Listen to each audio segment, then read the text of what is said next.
ஓம் மகாஸ்ரீ சத்குரு அகஸ்திய குருவே நமக. இன்றைக்கு சக்கரங்களோட தொடர்ச்சி தான் பார்க்க போறோம். இதுக்கு முன்னாடி நம்ம சகஸ்ராராத் அனாஹாத சக்கரத்தை பத்தி பேசியிருப்பாங்க. குரு நம்ம மனதில் உள்ள வெண்மையான இடத்த நிரப்பி குருவை உள்ள கூப்பிட்டு பாத நமஸ்காரம் பண்றத சொல்லியிருப்பாங்க. இப்போ நம்ம அஞ்ஞான சக்கரத்தை பத்தி பேசியிருக்காங்க. அதை பத்தி குருநாதர் என்ன சொல்றாங்கன்னு நம்ம கேட்டு தெரிஞ்சுக்கலாம். தலைப்பு அஞ்ஞான சக்கரம், அனைத்து தொகுப்புகளும் அகத்தியர் வழிபாடும் என நூல்ல இருந்து நான் சொல்லிட்டு இருக்கேன். அருள் தாய் விஜயலட்சுமிக்கு அகத்தியர் கூறியது. அம்மா கேட்கிறாங்க, அதுக்கு ஐயா கூறியிருக்காங்க. அன்பு தாயே, அன்று நம் இருதயத்திற்கும் குருக்களுக்கும் இருக்கும் சம்பந்தத்தை விளக்கி இருந்தோம். அதன் சாரமானது ஒரு மனிதன் தன் குருவை எப்படி அழைத்து இருதயத்தில் அமர்த்த வேண்டும் என்பதை பற்றிதான். வேறு 2 விஷயங்களை பற்றி நான் சொல்ல இதுதான் சமயம். இப்பொழுது நெற்றியின் புருவங்களின் மத்தியில் பரமசிவனுடைய நெற்றிக்கண் இருக்கும் இடத்தில்தான் அஞ்ஞான சக்கரம் என்று அழைக்கப்படுகின்றது. ஆனால் அஞ்ஞான சக்கரம் என்பது நெற்றிக்கண்ணின் கீழ் பாகத்தில் இருக்கும் ஆனது மேல் பாகத்தில் சோம சக்கரம் என்பது இருக்கின்றது. இந்த நெற்றிக்கண் திறக்கும் போது ஞானத்தையும் கொடுக்கலாம், நெருப்பையும் அள்ளி வீசலாம். இந்த அஞ்ஞான சக்கரம் இருக்கும் இடம் மனிதனுடைய புத்தி பதிவாகும் மூளையின் முன்புறமாகும். நமது வெளியிருக்கும் ஞானமது வாய்வு படர்ந்தாற்போல், பனித்துளிகள் மேலிருந்து பெய்தாற்போல், பூவின் மனம் எங்கும் விரிந்து படர்ந்து வாசனை கொடுக்கும் போலும், வெளிச்சம் சூரியனிடம் இருந்து வந்தாலும் நாம் சூரியனை பார்க்காமலேயே ஒளியை மற்றும் பார்த்து அனுபவிக்க முடிகின்றது. இப்படிதான் பராபரன் அவருடைய பரஞானம் எங்கெங்கும் உலகமெல்லாம் அகிலமெங்கும் ஆகாயமெங்கும் அகிலாண்டம் எங்கும் பரவி இருக்கின்றது. இத்தகைய எளிதாக எங்கெங்கும் பரவி இருக்கும் ஞானத்தை மாண்டர்கள் சிலர் மட்டுமே நினைக்க அழைக்க தன்னுள் அடக்கிக் கொள்ள அருகதை படைத்திருக்கின்றார்கள். இனி கஜராஜ சுவாமிகளுக்கு குருநாதர் சொல்லியிருக்காங்க. என்னன்னு சொல்றாங்கன்னு பார்க்கலாம். தற்போது அத்தகைய ஞானத்தை அடையும் சக்தியை உனக்கு நான் தந்து இருக்கிறேன். நீ இப்பொழுது பேசிக்கொண்டு இருப்பது எல்லாம் நான் பேசும் வார்த்தைகளாகும், அண்டத்தில் ஆழ்ந்து கிடக்கும் திருமந்திரங்கள் ஆகும். அவ்வப்போது நான் உன்மூலம் பேசுகின்றேன். சில சமயங்களில் நீ என் அருள் பெற்று உன்னை சூழ்ந்திருக்கும் சத்தியங்களை அறிந்து கொள்கின்றாய். சில சமயம் நீ இதுவரை படித்து பழகி கேட்டு தெரிந்து கொண்ட சில விஷயங்கள் கலந்து வந்து கொண்டும் சூஷ்மமாக இருக்கின்றது. நீ ஒன்றுமே நினைக்காது உன் வாயிலிருந்து நானே முழுமையாக பேசும் காலம் நிச்சயமாக உனக்கு கிடைக்கும். இதற்கு தகுதி வேண்டும். அத்தகைய தகுதி உனக்கு வர வேண்டும் என்றால் உன் மனதில், உன் சொல்லில், உன் செயலில் ஆன்மீகம் தவிர எந்த பொருளும் இருக்கக்கூடாது.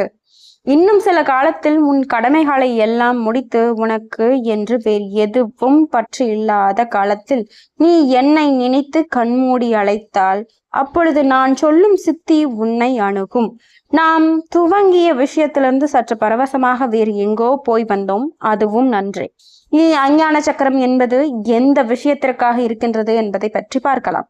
நம் குருவை எப்படி மனதில் உட்கார அந்த இடத்தை சுத்தம் செய்து தூய்மையாக்கி ஒளிமயமாக்கி பரிசுத்தமாக்கி குருவை அழைக்க கதவை திறக்கின்றோமோ, அதுபோல் நெற்றி இருக்கும் இடத்தை சுத்தம் செய்து நம் சிரத்தில் வேறு விஷயங்களை எல்லாம் இல்லாமல் அகற்றி 2 துவாரத்தையும் திறந்து ஞானத்தை அழைக்க வேண்டும்.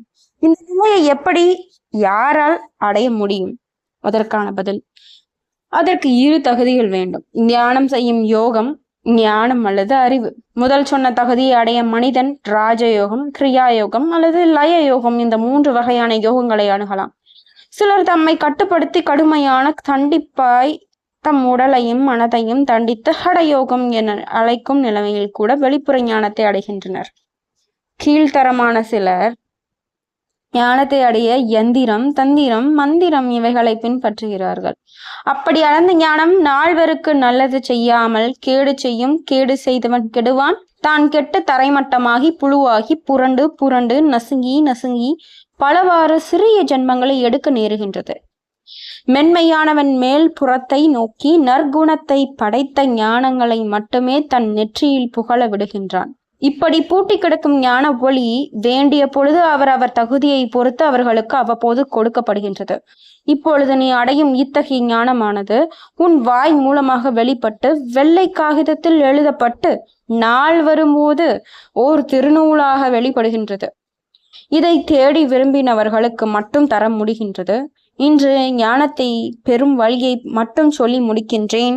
பின் சகஸ்ராரா சக்கரத்தின் மத்தியில் இருக்கும் ஓர் இடத்தில் இருந்து கடவுளை அடைய அனுகிரகத்தை எப்படி அடைவது என்று நாம் பிறகு சொல்லி விடுகின்றோம். நமஸ்காரம். இன்றைய தலைப்பு ரொம்ப அறிவுபூர்வமா இருந்தது நான் நம்புறேன். இதுவரைக்கும் ரொம்ப கேப் ஆயிடுச்சு நான் வீடியோ போட்டு. ரொம்ப ரொம்ப மன்னிப்பு கேட்டுக்கிறேன். முன்னாடி பார்த்தது நம்மளோட இருதயத்துல, அதாவது நம்மளோட அனகாத சக்கரத்துல குருவை எப்படி அழைக்கணும்னு ஐயா சொல்லியிருக்காங்க. குருநாதர் அகத்திய பெருமான் சொல்லியிருந்தாங்க. இப்போ அஞ்ஞான சக்கரத்தை பத்தி சொல்லியிருந்தாங்க. அஞ்ஞான சக்கரத்திலையும் நான் ஒன்னே ஒன்று மட்டும் சொல்ல விரும்புறேன். அதாவது நம்மளுக்கு எந்திரம் தந்திரம் சொல்றாங்கல்ல, இந்த விஷயத்துல அப்பாற்பட்ட ஞானம் அபரீதமா கிடைக்குது. புரியுதுங்களா? அதை நல்ல வழிக்கு பயன்படுத்துறதும் கெட்ட வழியில போய் சில விஷயங்களை அடையிறதுக்கும் வித்தியாசம் இருக்கு, வேறுபாடு இருக்கு. அதுக்கு உங்களோட சுய உணர்வு இதுல மிகப்பெரிய பங்கு. அந்த விஷயத்துல நீங்க தவறு செய்தா என்ன தண்டனைன்னு கூட சொல்லியிருக்காங்க. புழுவாய் புரண்டு புரண்டு கீழ்மட்டமான ஜென்மங்களை எடுக்க நேரிடும்னு சொல்லியிருக்காங்க. ஆகவே நான் ஒண்ணு சொல்றதுதான், எப்பயுமே உங்களோட விஷயங்கள் ஆக்கத்துக்கு பயன்படட்டும்னு கடவுள்கிட்ட வேண்டுங்க. உங்களுக்கு ஞானம் கிடைக்குதா, அதுல ஒரு ஆக்கம் கிடைக்கணும். யாருக்காவது ஒரு விஷயங்கள் சொல்லி கொடுக்குறீங்களா, அதுல ஒரு ஆக்கமா இருக்கணும். அவங்க தீயது செஞ்சாங்கன்னா அது அவங்களோடது. ஆனா நீங்க உங்க வாயிலிருந்து வெளிப்படுற விஷயங்களும் உங்களால மித்தவங்களுக்கு போய் சேர்ற விஷயங்களும் நல்ல விஷயங்களா கிடைக்கட்டும்னு குருநாதர் கிட்ட வேண்டி பணிஞ்சு கேட்டுக்கொள்ளுங்க. நல்ல விஷயங்களை கேளுங்க. நல்ல விஷயங்களுக்கு உங்களோட ஆற்றல்கள் பயன்படட்டும். நமஸ்காரம். மேலும் அடுத்த சந்திப்பு நாளைக்கு பார்க்கலாம்.